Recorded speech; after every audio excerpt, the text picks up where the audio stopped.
I'm Gary Schuman. I have been living in Maryland now for 8.5 years. I like it here. I was born in the Bronx, raised in New York. I know it's hard to believe considering I have such a thick British accent, but I have degrees in political science, communications, and English.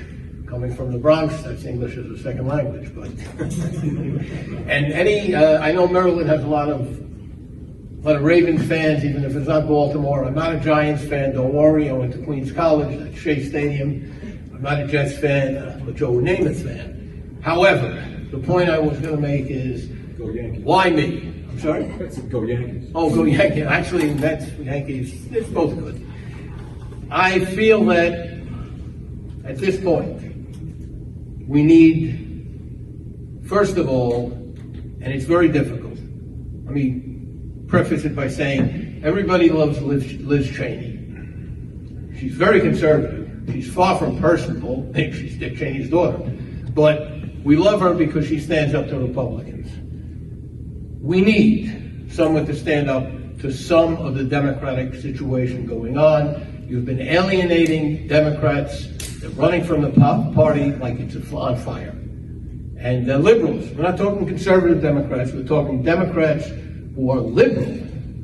Franklin Roosevelt, Harry Truman, John Kennedy, Lyndon Johnson, social justice, economic parity. But they have common sense. And a lot of what has been honed in the Democratic Party has been definitely lacking decency and common sense and priority. We could debate men going into the women's locker room after Joe Biden gets back into the White House. This is not a priority now. We need Democrats to come back to the party. You need somebody who's going to talk to them like this, a traditional liberal, a little older. Also, I agree with why they left. They're not going for Trump. They're going to progressive Maryland. I've had this discussion with Hal Ginsberg from Progressive Maryland 4 years ago. That was a different issue. Times are different now. Maryland is going for Biden, no doubt. This district is going to be Democrat, no doubt. However, the Senate is facing a real challenge. It could go to the Republicans if Hogan wins.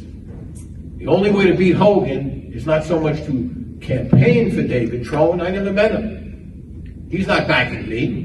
I think he's backing Abby Deal from what I see on their things, but whatever, God bless him. We need Democrats to unite. And if we're not going to be united, we can't bridge the divide across the way. And no matter, we can have the White House, the Senate, and the House of Representatives if we don't have some cooperation. So we have to end tribal politics. We have to reach out.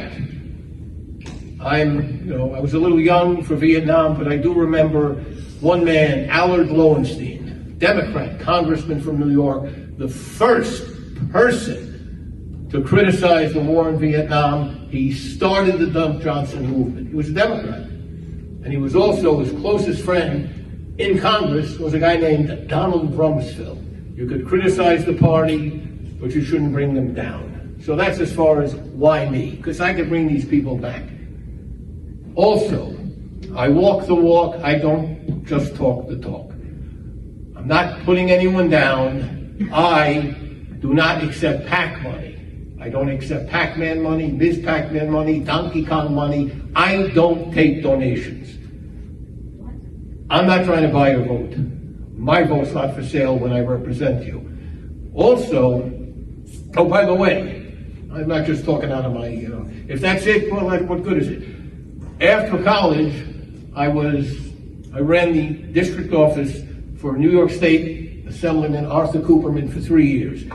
I got to realize, everybody seems to say, oh, this bill, that program. The most important job of any representative, senator, member of the House, county council, constituent services, the most important, that's the daily bread and butter.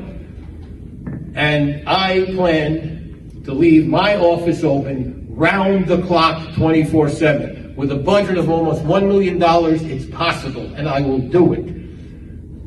answered, the phones will be answered by, one of my volunteers came up with saying, one of Schuman's humans will answer the phone at all times. I got this, thank you, I got this from Medicare, 1-800-MEDICAR. They're always there, someone answers. And I am a big proponent of Medicare for all. We have 30 million Americans still without health care insurance. We need Medicare for all. Now, wanting to insure people is one thing. Saying Medicare, that's good also. I actually have the figures. 1.5% is what Medicare charges for administration, what its cost is their administration cost. Private insurance wants 14 to 17% profit. You do the math. And I will explain to corporations, Medicare will save you money over what it's costing you now. And then, benefit of that, corporations don't have to be reluctant to give people more hours.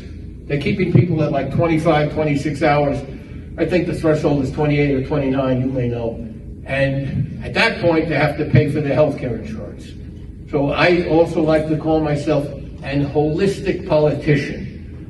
Remember the Abbott and Costello, you go to a heart doctor for heart, you die of kidney problems. You go to this heart doctor, you die of heart problems. You remember that joke? But we need to treat the whole body, and we need to treat the entire situation. When you have Medicare for all, people will be working more.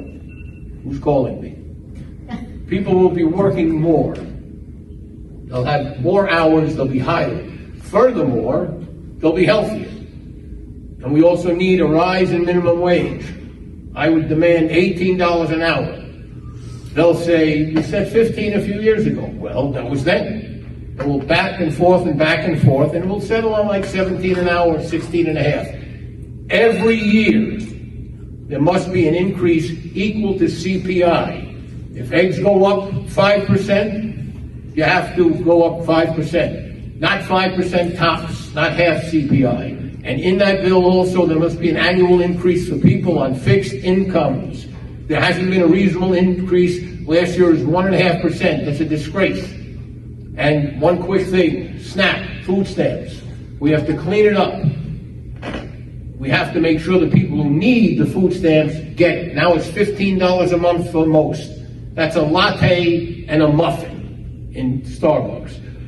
You can't buy cigarettes and beer with food stamps. However, my feeling is, if you have enough money for cigarettes and beer, you're not entitled to food stamps. May sound harsh, but my sensitivity is with the people who are really needing this.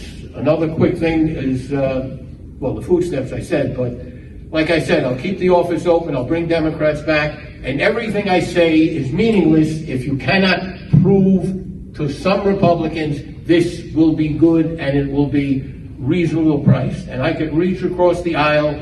I look forward to, like I said, I have friends who are Republicans. Don't hold that against me.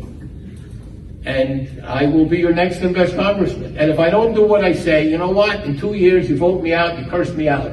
This year, I'm the guy. There's a lot of great people. I'm glad I'm running, like he said. I hope to be friends with some of these people, except for Harry. No. Thank you. You got my cards up there. Thanks. Take care. Gary Schuman.